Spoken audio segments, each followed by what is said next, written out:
Eu quero que você abra a sua Bíblia no livro de Salmos, Salmo 11.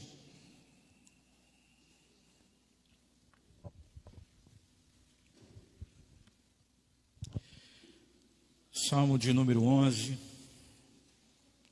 Eu escolhi essa palavra hoje. E eu espero que seu coração, a sua mente esteja agora atenta àquilo que Deus tem para nos falar nesse texto. Diz assim a palavra do Senhor: no Senhor me refugio. Como então vocês podem dizer-me, fuja como um pássaro para os montes? Vejam, os ímpios preparam seus arcos, colocam as flechas contra as cordas, para das sombras as atirarem nos retos de coração. Quando os fundamentos estão destruídos, que pode fazer o justo? O Senhor está no seu santo templo, o Senhor tem o seu trono nos céus, seus olhos observam, seus olhos examinam os filhos dos homens. O Senhor prova o justo, mas o ímpio e a quem ama a injustiça, a sua alma odeia. Sobre os ímpios ele fará chover brasas ardentes e enxofre incandescente. Vento ressecante é o que terão, pois o Senhor é justo e ama a justiça. Os retos verão a sua face. Vamos orar? Mais uma vez. Senhor, que o Senhor use a minha vida nessa noite. Que os corações, as mentes estejam abertas àquilo que o Senhor tem para nos falar através da Tua palavra. Nós oramos, Senhor, no nome de Jesus. Amém. Irmãos, eu queria, a partir desse texto, trazer perspectivas diante dos problemas. E eu escolhi o Salmo 11 porque ele responde uma pergunta para nós. Com que perspectiva nós devemos resolver os nossos problemas, as nossas crises, aquilo que nos incomoda, os nossos dilemas? Como nós devemos resolver isso? E o Salmo 11, ele responde para nós. Como lidar com os nossos problemas? Que tipo de postura nós devemos ter diante da dificuldade? E eu gostaria de chamar a atenção de vocês para algumas coisas. Quando nós pensamos, por exemplo, na pessoa de Davi, que é o autor desse salmo, a gente descobre algumas coisas interessantes. No Salmo 11, Davi, ele demonstra para nós que nós estamos diante de algumas opções, duas opções. Diante das finanças, diante dos relacionamentos, diante do trabalho, diante de questões do casamento, da família, nós temos duas opções: ou fugir, ou enfrentarmos a situação com fé, com confiança no Senhor. E essa fé, ela produz na nossa vida crescimento. Então nós precisamos olhar esse salmo, e esse salmo nos faz pensar como nós podemos reagir diante das crises. E é interessante porque o contexto aqui desse salmo mostra que Davi, ele está cercado. Muitos anos na vida de Davi, ele gastou o seu tempo, a sua vida fugindo do rei Saul, porque o rei Saul queria matar Davi. mas agora ele reina, e é muito, aqui há algumas possibilidades, não há uma certeza da questão histórica, da data em que foi escrito esse salmo, mas provavelmente aqui, Davi, ele já estava reinando em Israel, e agora numa situação de crise, os seus conselheiros, os seus amigos, eles estão pedindo para Davi: olha, Davi, os seus inimigos, eles estão cercando você, e algumas pessoas estão preparando uma cilada, uma armadilha, e ele já sabia disso. E eu gostaria de chamar a sua atenção para algumas coisas aqui. Quando nós pensamos na pessoa de Davi, a gente descobre alguns fatores interessantes. Primeiro, Davi, ele tem um conceito aqui muito claro de que Deus é soberano e que tem debaixo dos seus olhos os justos e os injustos.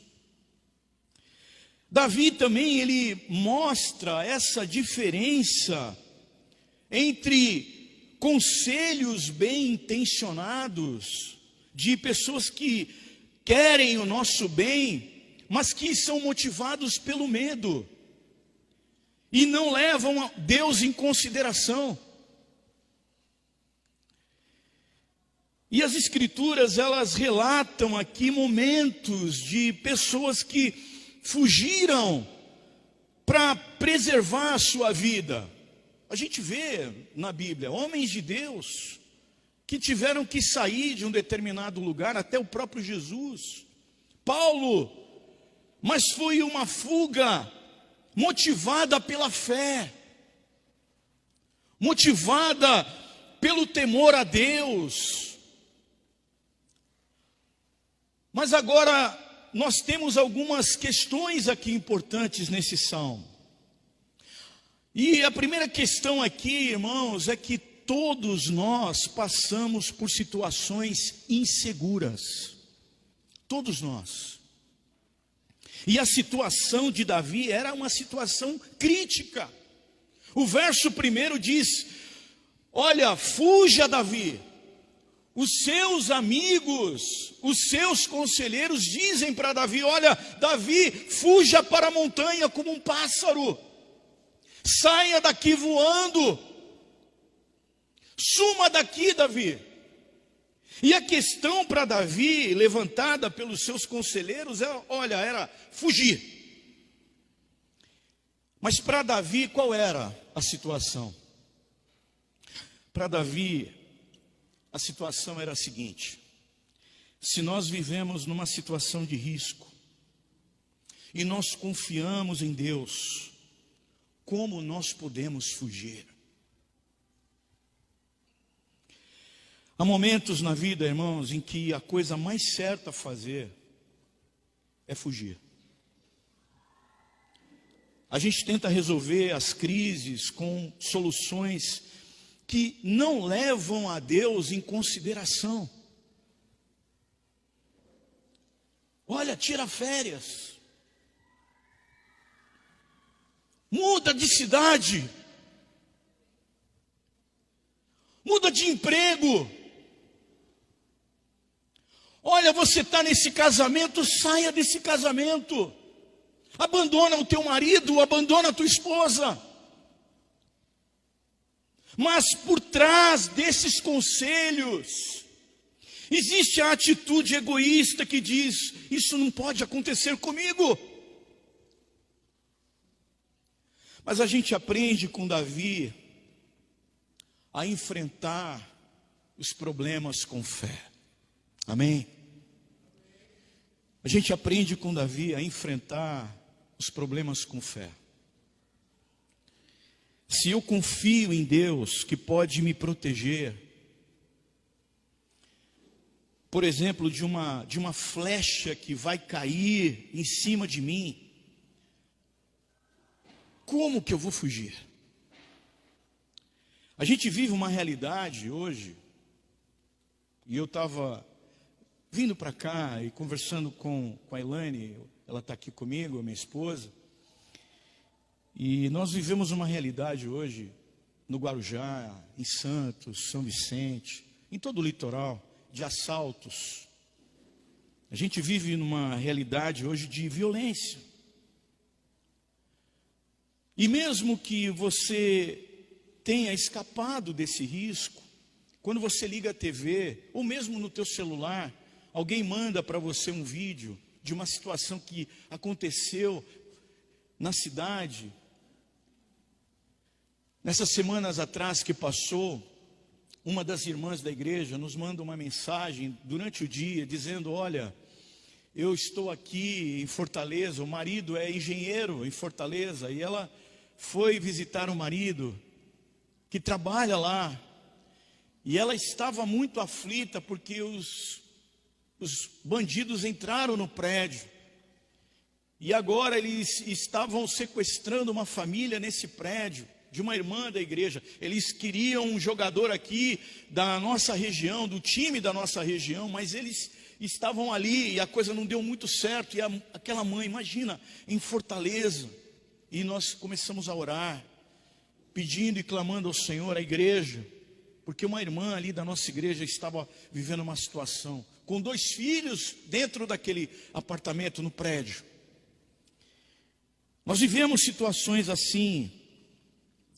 Mas o verbo fugir aqui é interessante, porque ele está na segunda pessoa do plural, porque o conselho era para que todos os aliados de Davi fugissem, e eles deixassem os seus postos. Imaginem, irmãos, a tragédia, porque os ímpios tomariam tudo. E quando o medo toma o lugar da confiança em Deus, quando nós fugimos temerosos, em vez de perseverarmos com fé nas promessas de Deus, todos ao redor sofrem as consequências. Nós devemos fugir, sim. Nós devemos fugir do pecado. Nós devemos fugir das tentações, das paixões da juventude. Nós devemos fugir. E essa fuga, ela é motivada pelo temor a Deus, pelo temor ao Senhor. Mas é errado você fugir do dever quando os obstáculos surgem. O que o medo faz? Quando ele batalha para conquistar o coração e a alma da gente, ele fixa os olhos nos problemas. O verso 2, olha o que diz o verso 2, ele fala: vejam, os ímpios preparam os seus arcos. O medo, ele remói os problemas na nossa alma. Diante da crise, face aos problemas, nós devemos vencer o medo com fé, porque nós temos a promessa do Senhor. E Davi, ele nos ensina aqui que no Senhor, ele fala: no Senhor eu coloco a minha esperança. Então, quando você olha o mal ao seu redor, o sofrimento que você está vivendo, eles são causas secundárias, meu irmão. Mas o homem que põe a sua esperança no Senhor, ele diz: olha, eu não temerei, ainda que o mal se levante contra mim, eu confiarei no Senhor.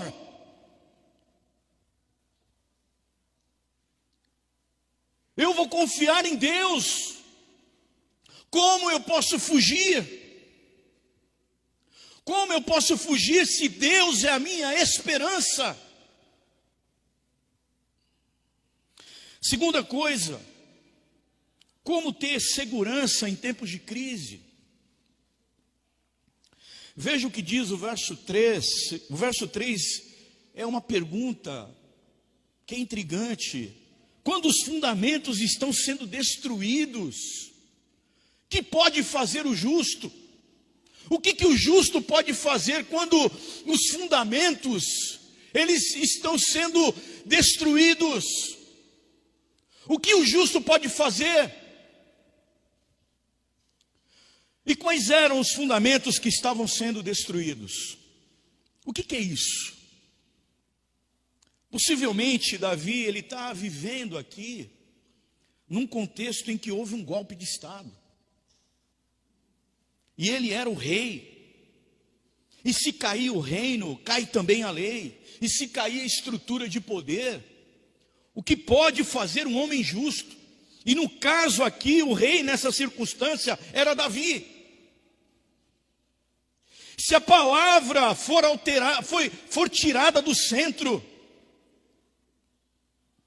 os líderes justos e piedosos, eles estavam sendo mortos, eles estavam sendo postos para correr. Sem eles, a nação seria destruída, sem os fundamentos, sem os valores da palavra de Deus. O que pode fazer o justo? Me parece que o que Davi está dizendo é que é justamente a declaração aqui do verso 1. O que ele quer, a resposta para essa pergunta está no verso 1. E a resposta é a seguinte: olha, diante de tudo que está acontecendo, e você, eu acho que deve concordar que nós estamos em crise.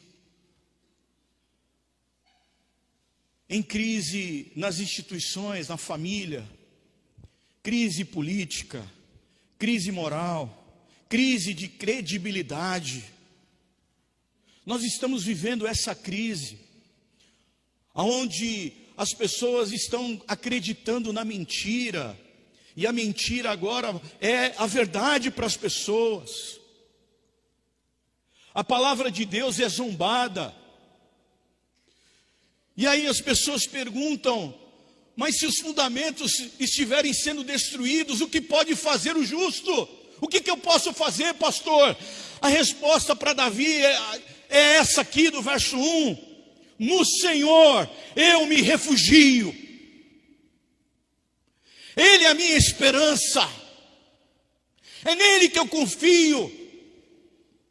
Se nós perdermos, irmãos, a esperança, o que nós podemos fazer? Se não houver esperança, nós não temos o que fazer. Se não cremos na vida eterna, que o Senhor governa todas as coisas, que os ímpios entrarão em condenação eterna, irmãos, essa é a nossa esperança. Porque você olha o cenário e você vê assim: olha, tudo está sendo alterado, pastor, está tudo desmoronando. É a política, a economia, na escola, os valores, o que está sendo ensinado hoje.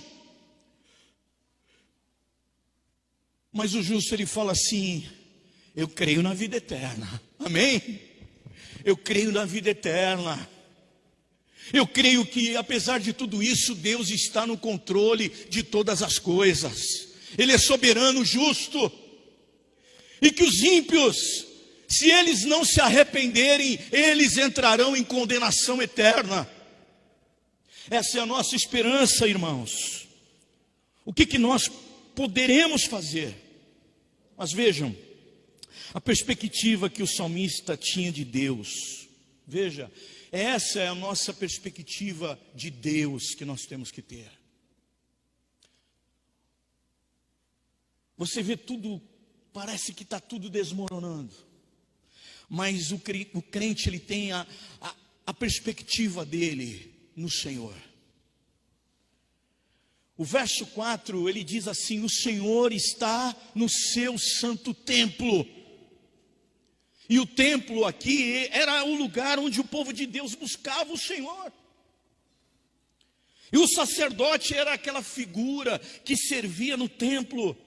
E era aquela figura que levava a Deus as causas do homem. E por isso o salmista, ele usa a ilustração do templo aqui para dizer o seguinte, para mostrar para nós que Deus está presente e que Ele ouve as nossas orações. Ele diz também que o Senhor tem o seu trono nos céus. O trono é o lugar onde o soberano se assenta. Aquele que tem o controle de todas as coisas. E o salmista, ele diz que Deus, além de ouvir, além dele estar presente, Ele tem autoridade sobre tudo e sobre todos. As pessoas podem zombar e achar que estão prevalecendo sobre tudo. Você pode observar e olhar, porque Asaf entrou em crise. No Salmo 73, ele fala que os pés dele ele quase caiu, ele quase desistiu do Senhor. Essa foi a crise de Asaf, mas até que ele diz, até que eu entrei no santuário do Senhor. Até que eu entrei no santuário de Deus. E Deus mostrou para ele o que iria acontecer com aqueles que temem a Deus e aqueles que não temem ao Senhor. Davi tinha uma perspectiva de Deus, onde Deus era alguém que estava no controle de todas as coisas. Irmãos, Davi, ele tem consciência de que pessoas querem atacá-lo, mas ele também tem a consciência de que não tem nada que possa acontecer que ultrapasse a decisão do Senhor.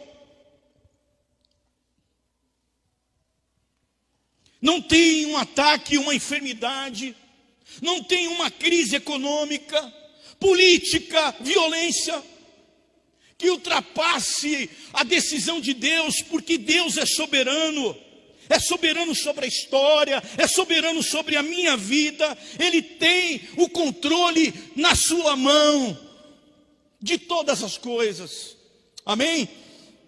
De tudo.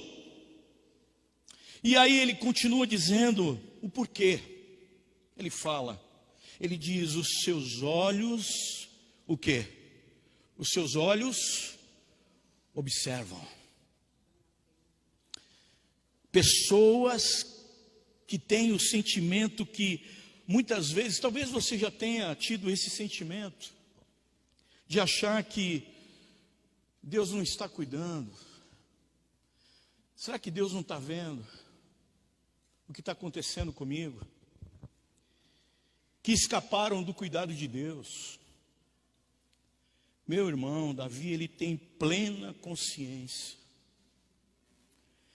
que, apesar da crise que ele está vivendo, que o seu caso não está desapercebido diante de Deus. É isso que eu quero falar para você aqui, meu querido. Os olhos do Senhor observam. E ele continua dizendo, os seus olhos, além de observarem, eles examinam o Filho dos Homens. É interessante porque na língua hebraica a ideia é de pálpebras. É como se a ideia é que ele pode focar, ele pode diminuir o campo de visão dele para que ele possa olhar mais fixamente para o alvo, para você. Sai do ângulo geral para que ele possa olhar fixamente para você. A ideia aqui de focar bem no meu rosto. E o salmista, ele entende que Deus não apenas ele vê tudo, mas ele vê com cuidado. Os olhos do Senhor examinam, eles observam. E a terceira coisa é que a segurança ela pode ser encontrada na justiça de Deus. O verso 5 diz assim: o Senhor o que ele faz? Você está com a Bíblia aberta aí? O que o Senhor ele faz? O Senhor prova o justo. Prova o justo. Quando nós pensamos na pessoa de Davi, a gente descobre também que Davi ele tem um conceito muito claro, mas muito claro, que Deus prova o justo. E agora é o momento da prova. Davi tem isso claro, ele tem essa convicção. O interessante é que quando nós olhamos para a vida de Davi, a gente percebe aqui duas situações. Ou Davi está aguardando a promessa de Deus se cumprir e por isso ele está enfrentando problemas, porque ele está aguardando a promessa de Deus. Então ele está passando pela prova, ele está sofrendo.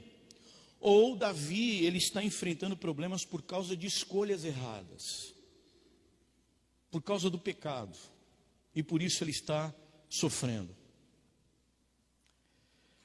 E na nossa vida não é diferente. Muitas vezes nós estamos aguardando a resposta do Senhor e estamos muitas vezes sendo provados. Deus, ele prova o justo. Mas em outras vezes estamos sofrendo as consequências do pecado. E Davi tem que lidar com essas consequências. A gente tenta descobrir por que isso está acontecendo na nossa vida e a gente gasta tempo pensando sobre isso. Mas de fato nós deveríamos nos concentrar e gastar tempo para resolver os problemas. Irmãos, Deus sabe quem é o seu povo. Deus sabe. Porque o texto fala que o ímpio e a quem ama a injustiça, a sua alma odeia. Deus, ele vê todas as coisas. Deus estabelece aqui, e Davi sabia muito bem que Deus estabelece a diferença daqueles que servem ao Senhor e daqueles que não servem, dos justos e dos ímpios. Se nós confiamos em Deus, nós não temos motivos para fugir. Porque nós sabemos que Ele faz diferença entre o justo e o ímpio. E o verso 6, ele fala sobre os ímpios, é uma palavra forte aqui. Ele fará chover brasas vivas. Irmãos, toda injustiça, ela receberá a justiça do Senhor. Por isso que eu não tenho que ficar fazendo justiça com ninguém. Porque a justiça, ela vem do Senhor. Toda injustiça que nós provocamos, também ela foi julgada na cruz do Calvário. Todos os nossos pecados caíram sobre o Senhor Jesus. A condenação veio sobre Ele. Deus condenou a justiça naquela cruz, de forma que todo homem, ele pode se voltar para Deus, pela fé no Senhor Jesus. Então, esse salmo, Davi está olhando para uma situação muito crítica, real, que ele está vivendo.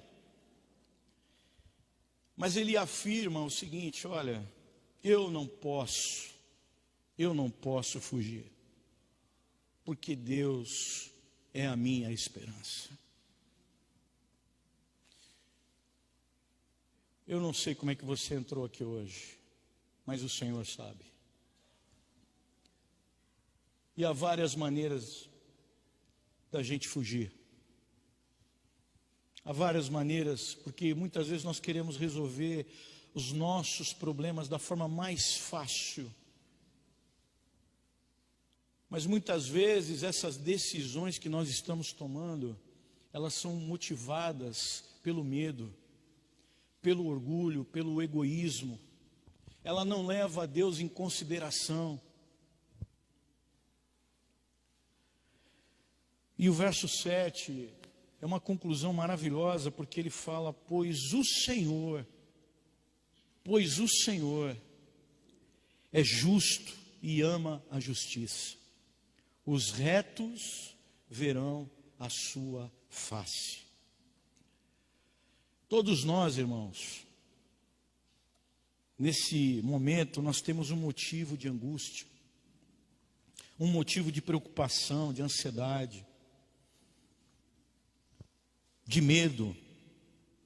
E muitas vezes existe sim esse desejo de fugir, de desaparecer. Mas se você confia no Senhor, para que fugir?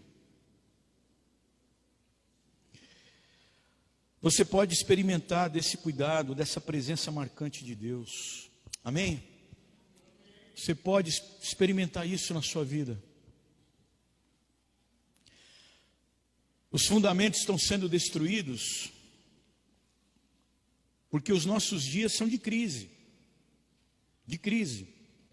Crise ética, crise política, crise moral, crise financeira, crise na família. Mas a igreja, eu creio que ela nunca foi tão necessária como nesses tempos que estamos vivendo hoje.